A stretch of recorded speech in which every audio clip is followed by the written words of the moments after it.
Le compromis des leaders ecclésiastiques. Un danger spirituel silencieux. Dans chaque génération, Dieu a établi des hommes et des femmes pour guider son peuple dans la vérité.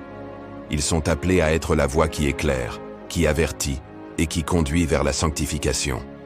Pourtant, l'un des plus grands dangers pour l'Église aujourd'hui ne vient pas de l'extérieur, mais du compromis de certains de ses propres leaders.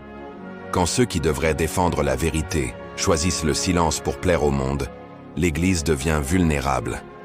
Quand la peur de perdre des fidèles devient plus forte que la crainte de Dieu, la lumière se met à faiblir. Le compromis ne se présente jamais comme un ennemi évident.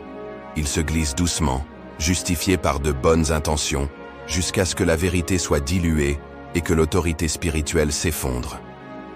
Les leaders qui altèrent le message divin pour s'adapter aux tendances de la société oublient que la parole de Dieu n'a pas besoin d'être modernisée. Elle a besoin d'être proclamée avec courage.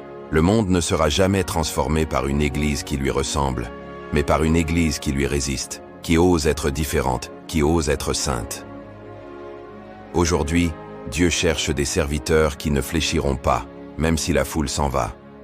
Des pasteurs comme Jérémie, qui pleuraient mais ne se taisaient pas. Des apôtres comme Paul, prêts à tout sacrifier pour que la vérité reste pure. Le véritable leadership spirituel ne se mesure pas par l'applaudissement des hommes, mais par la fidélité à Christ.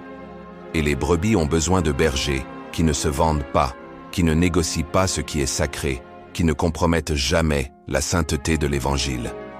Ce n'est pas le moment de baisser les standards, mais de les élever.